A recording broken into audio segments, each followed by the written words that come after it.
Nascido em São Paulo, Cláudio Cruz construiu uma trajetória marcada pela excelência artística e pelo compromisso com a formação musical. Tendo sido espala na Orquestra Sinfônica do Estado de São Paulo e atua de forma significativa junto à Orquestra Jovem do Estado de São Paulo. Sua carreira o levou a importantes palcos internacionais, como o Grand Festival em Amsterdã, além de concertos no Lincoln Center, em Nova York, e no Kennedy Center, em Washington. Com uma produção fonográfica expressiva, destaca-se por gravações dedicadas a compositores brasileiros e por projetos que unem rigor técnico e sensibilidade artística. Em 2023, realizou uma gravação com o Coral Almani, reafirmando sua atuação também no universo coral e em projetos colaborativos. Maestro, seja muito bem-vindo. É uma grande alegria tê-lo conosco. Alegria toda minha. Obrigado pela oportunidade de conversar com você, Maria Emília, de conhecer vários novos integrantes do coral, pessoas que eu ainda não tinha tido contato. Me agradeço a oportunidade que nós tivemos hoje de gravar. Foi uma gravação empolgante, né? E com certeza todos vocês vão poder assistir. Sua trajetória atravessa a música de câmara, a música sinfônica e a regência, construída ao longo de experiências muito respeitadas. Ao olhar para este percurso, o que a música ainda representa para o maestro? E o que o move cada vez que sobe a um palco? Eu senti em determinado momento da minha carreira um chamado, uma espécie de uma missão mesmo, porque eu fui criado pelo meu pai para ser um solista de violino, fui preparado para isso e em determinado momento eu me interessei pela regência também, mas eu acho que com uns 35 anos eu comecei a entender o verdadeiro significado da música dentro de mim e também em relação ao relacionamento que eu passaria a ter não só com as orquestras, mas com os meus alunos. Então eu entendi minha missão, que é uma missão inspirada no curto tempo de vida que nós temos aqui. O homem vive cerca de 75 anos de vida aqui no Brasil. Creio que raramente a gente consegue viver mais de 80, 85 anos. Eu tenho uma tia que já está com 97, né? Minha mãe já está com 88, mas, enfim, inspirado nesse curto espaço de tempo, de vida útil aqui, eu decidi me dedicar não só à minha profissão, mas aos que vêm, aos jovens, aos profissionais que estão do meu lado, especialmente os que ainda estão em formação.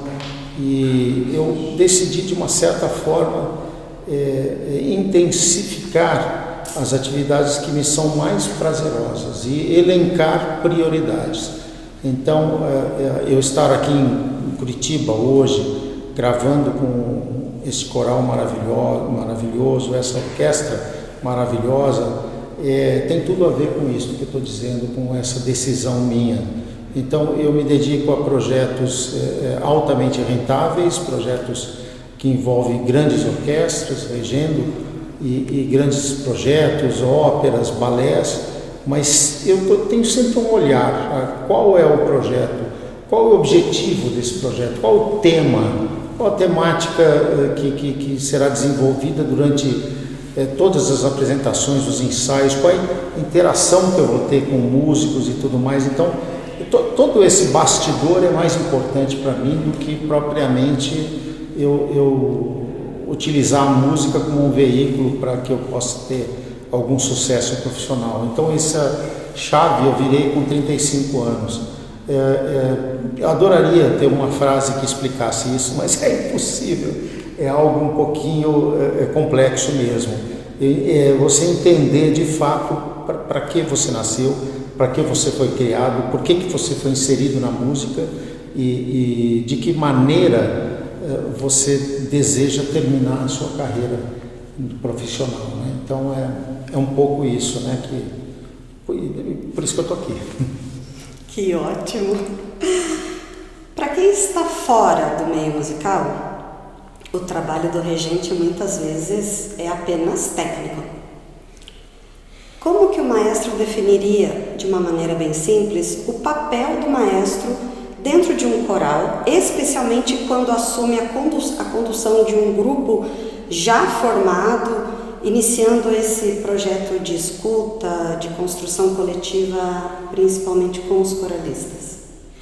Bom, a regência é uma técnica de se fazer compreendido mediante gesto, mediante mímica. Nós usamos muita mímica no nosso dia a dia. Por exemplo, se eu olhar para Maria Emília e dizer: Maria Emília, como você está linda hoje.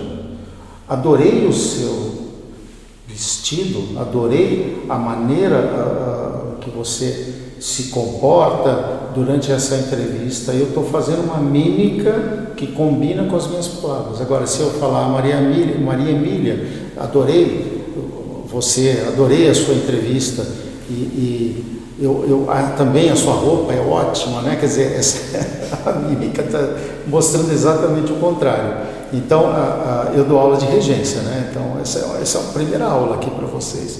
Então, o regente ele precisa, de fato, não só marcar o pulso da música, não só marcar, de certa forma, as fórmulas de compasso, se a música é binária ou se a música é ternária, só existem esses dois, né? E variações entre eles, né? Não só isso, mas o regente ele precisa, de uma certa maneira, indicar sentimentos, expressões. Então, a parte da mímica, do gestual, é tudo. Com o coral, nossa, isso se intensifica muito mais. Eu não tive dificuldade nenhuma de trabalhar com nenhum coral. Eu sou um regente tipicamente de orquestra. Teve um momento na minha vida, 20 anos atrás, que eu estudei canto porque eu queria reger ópera. Para reger ópera você precisa estudar canto, você precisa saber quando o cantor vai respirar, você precisa saber quando o cantor está cansado. Por exemplo, os maestros erram. Quando o cantor está muito cansado, os maestros começam a atrasar, né? Aí o cantor não consegue cantar. Se o cantor está cansado, meus colegas maestros, rejam mais rápido, tá? Uma dica. Então, na realidade, eu acho que no momento em que você passa a reger usando uma mímica que é comum aos músicos e aos coralistas, você se faz compreendido facilmente. Ontem eu comecei a ensaiar com esse grupo e não demorou 1 minuto para todo mundo já começar a transformação do som e do estilo que se cantou e que se tocou, né? Isso mediante mímica. Eu não fiquei falando o tempo inteiro: olha, toque mais expressivo. Aliás, eu não falei nenhuma vez. Eu falei bastante: toque um pouquinho mais conectado, um pouco mais sem muitos acentos. Mas no momento em que começaram a olhar os meus gestos, que são todos concebidos na teoria dos círculos, né? Então, aí a gente já começou a se fazer compreendido. Não sei se eu respondi a tua pergunta. Perfeito. Considerando a sua trajetória frente a grandes orquestras, sua experiência com um repertório sacro, como tem sido reger música sacra nesse diálogo entre coro e orquestra? Especialmente nesse momento que marca a sua segunda regência sinfônica nesse contexto. Que desafios e significados essa experiência traz dentro de um universo coral sinfônico?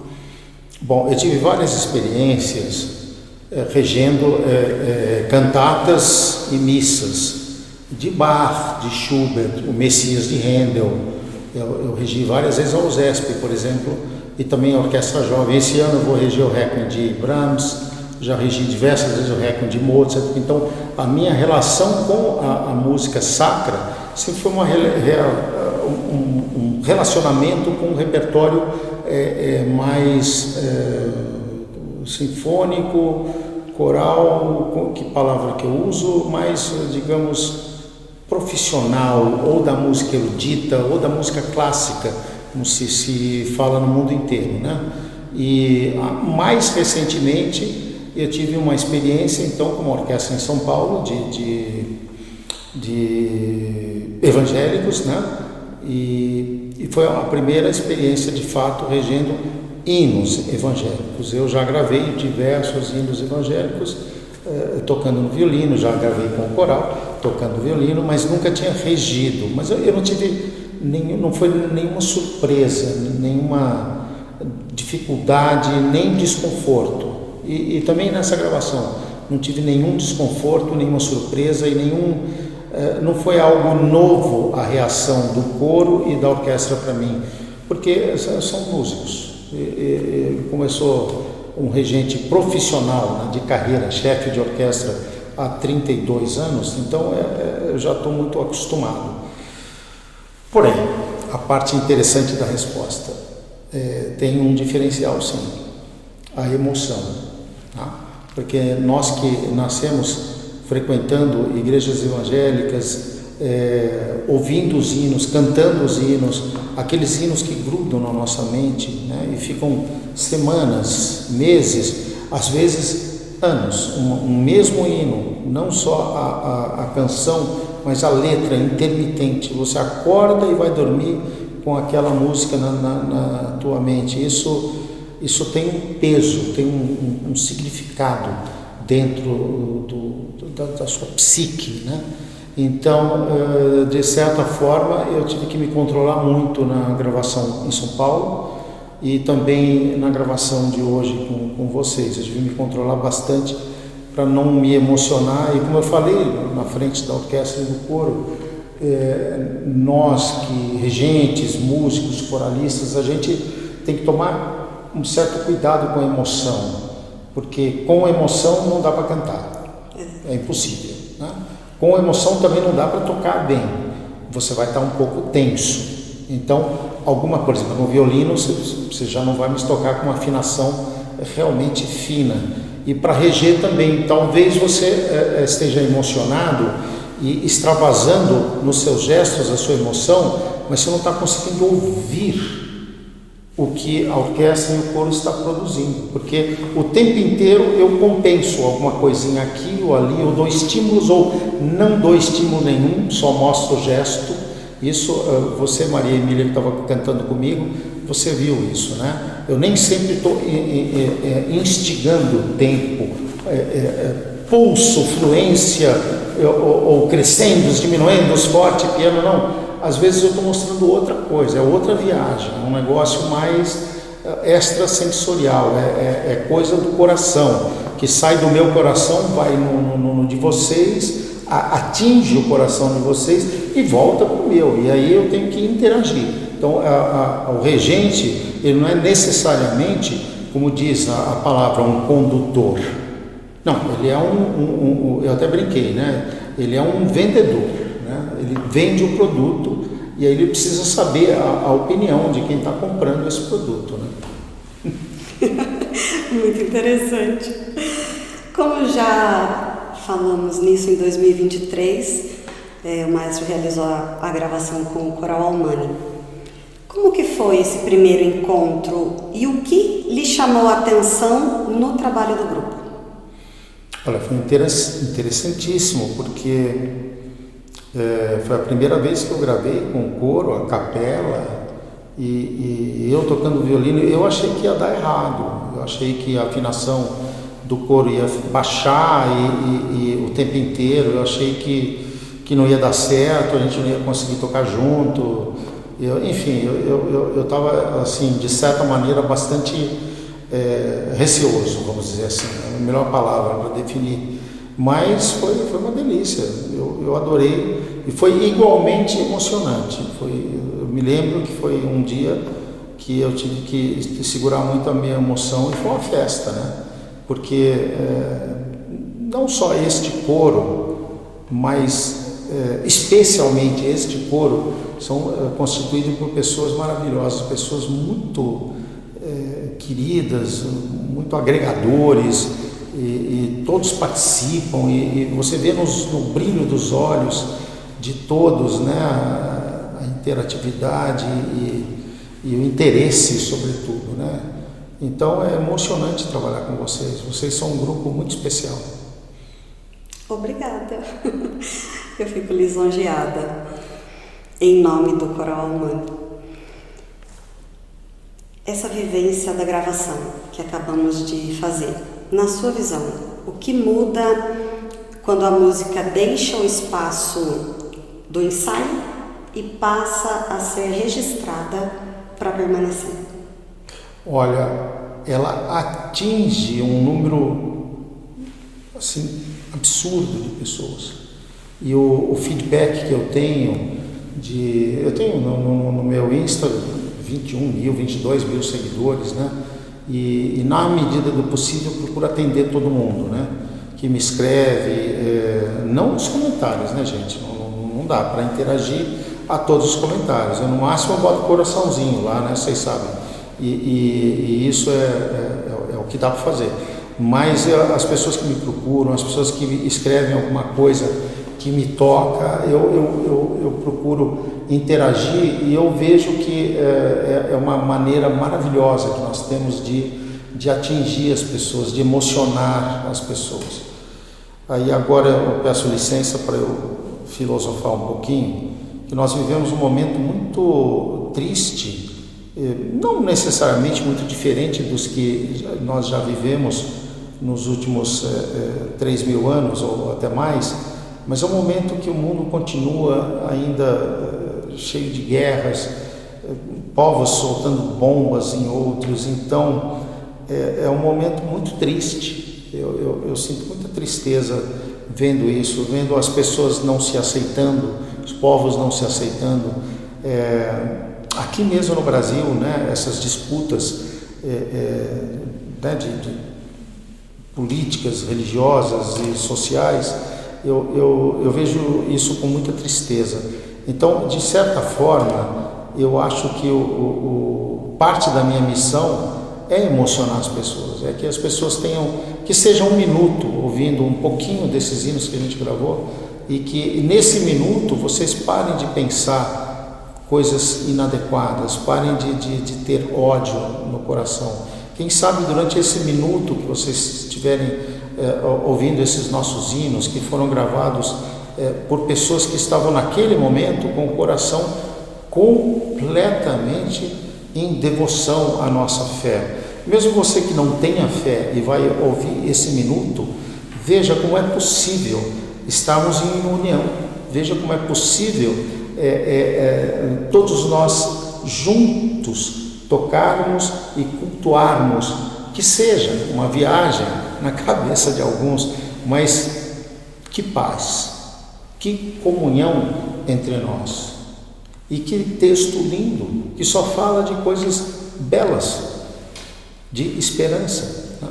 Então, eu acho que acabou a filosofada. Voltando às mídias sociais, com certeza é uma boa possibilidade de nós atingirmos essas pessoas. E quem sabe possa ir, de certa forma, transformando os corações, e quem sabe um dia a gente possa coexistir em paz.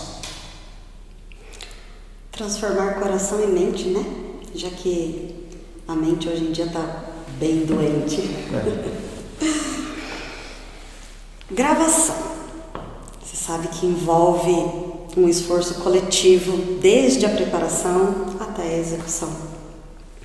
Como o maestro avalia a organização e o engajamento do grupo? A forma que foi conduzido os grupos, tanto orquestra quanto coral, pela maestrina, o repertório escolhido, bem como as transcrições e as dinâmicas, e até o grande momento da gravação. A parte musical foi muito bem conduzida, foi muito bem produzida, com certeza a preparação das dinâmicas, os ensaios, a preparação do coro, a organização da orquestra, isso tudo foi feito pela Elionai, que é a regente do coro, que é uma pessoa por quem eu tenho profunda admiração, uma pessoa que é uma batalhadora, né? Uma pessoa consegue transformar uma sociedade, uma única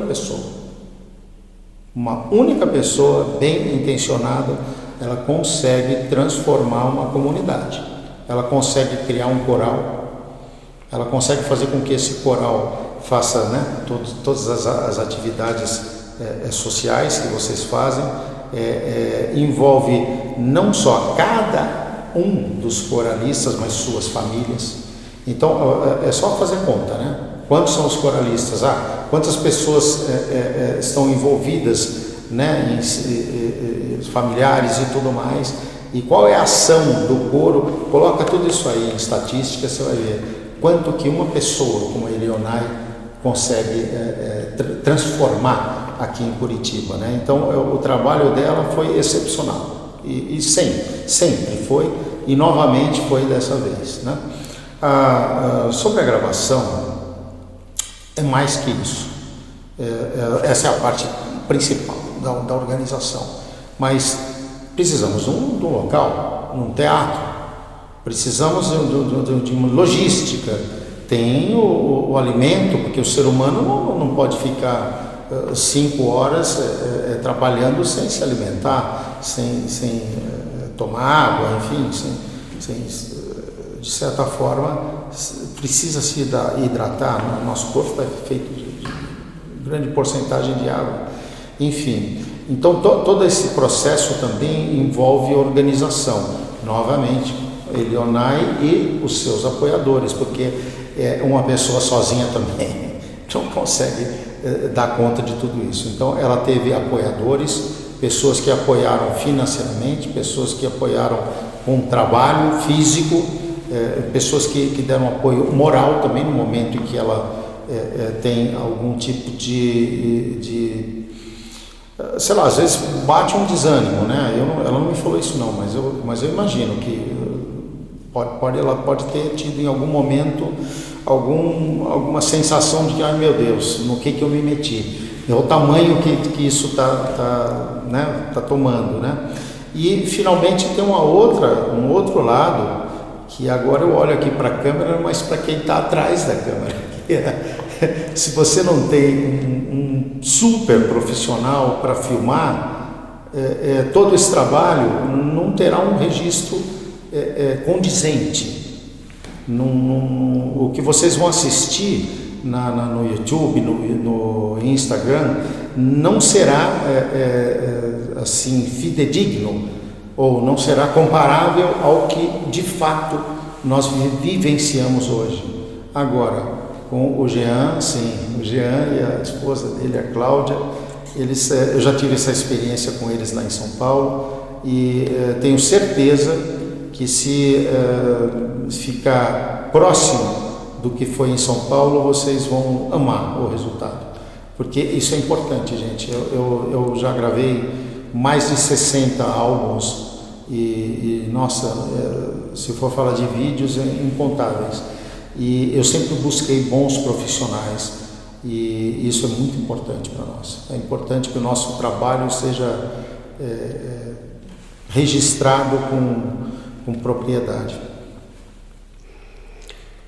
Pegando o gancho de que o maestro falou sobre a maestrina, dentro do projeto construído de forma comprometida pela maestrina, mas também é voluntária. Que palavras o maestro gostaria de dedicar, especialmente à maestrina Elionai Mazelli, considerando o trabalho técnico e artístico desenvolvido por ela à frente do coral, especialmente no trabalho a capela? Bem, eu já falei bastante sobre a Elionai, especificamente sobre o trabalho dela como regente. Me parece um trabalho profissional, me parece que ela tem o controle absoluto da técnica vocal e também da condução propriamente dita, da regência do coro. E o que me chama mais atenção é o engajamento do coro em todas essas questões que eu já citei, questões extramusicais, musicais e de produção, enfim, isso se dá com, obviamente, uma boa liderança. O bom líder, com certeza, é a pessoa que consegue agregar todos para um único objetivo. E para os coralistas, que abraçam esse projeto com tanta dedicação, que mensagem o senhor gostaria de deixar sobre o compromisso, a entrega e a importância para cada um na construção desse resultado? Então, eu falei um pouquinho sobre o que uma pessoa é capaz de realizar, e uma pessoa é capaz de infectar, num bom sentido da palavra infectar, uma sociedade, né? Então, eu agora quero falar o que um grupo de pessoas é capaz de fazer, porque uma pessoa cantando bem emociona. É muito bonito ouvir uma pessoa que tem uma boa voz, tem um relativo estudo musical e um talento, sobretudo musical. É muito lindo ver uma pessoa cantando. Nos Estados Unidos você vê, né, muita gente nos estádios, né, cantando o hino nacional e ali, né, no gogó, né, como se diz popularmente, é tão lindo, né? Às vezes uma voz bonita, um vibrato bonito, a gente fala, nossa, que foi emocionante uma única pessoa cantando. Agora, quando você vai para a evolução musical, a chamada polifonia, né? Aí começam a ter 2 vozes, 3 vozes, 4 vozes e uma diversidade de vozes, né? Uma voz mais aguda, menos aguda, uma voz super grave, né? Aí começa a sensação que eu tenho, é que eu estou no paraíso. Eu tenho certeza que eu sou um homem de fé e respeito os que não têm fé nenhuma. O meu querido professor, com quem eu tive aula há mais de 30 anos, ele era ateu e eu amo ele, eu sinto muita falta dele. Tenho muitos amigos ateus, mas eu sou um homem de fé, continuando, e eu tenho certeza que no paraíso nós teremos corais lá, diversos tipos, né? Em diversas dimensões, né? Porque eu acredito num mundo dimensional, né? Esse aqui é um mundo físico, mas eu acredito em diversas dimensões, né? Eu não quero me alongar sobre isso, porque tem gente que vai achar que eu sou terraplanista, não é isso não. Eu só acho que nessas dimensões nós vamos ter também diversos tipos de corais. Então, eu acho que o que vocês estão realizando é, sobretudo, emocionante e tem a função social que vocês estão cumprindo aqui em Curitiba, que é importante mencionar. Vocês estão levando um alento, emoção, e recentemente eu fiquei doente, fiquei muitos meses doente, fiquei muito tempo de cama também, com muita dor, com desesperança. Então, eu recebi visitas e eu sei o valor que tem uma pessoa deixar o seu trabalho, deixar seus afazeres e vir visitar a gente. Então, não pode fazer nada. Você está numa cama morrendo de dor, o que a pessoa pode fazer por você?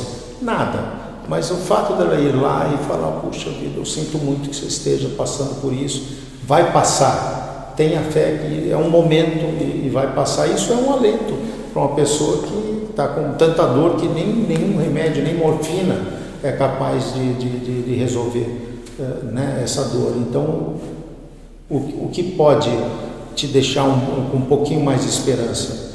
Uma voz amiga, né? E é isso que vocês fazem. Então, eu que sofri, e já sofri diversas vezes, diversas enfermidades, tumores e operações, eu sei valorizar isso. Então, a palavra que eu deixo para vocês é realmente um agradecimento profundo pela missão que vocês decidiram cumprir. Muito obrigada. Infelizmente, estamos chegando ao fim.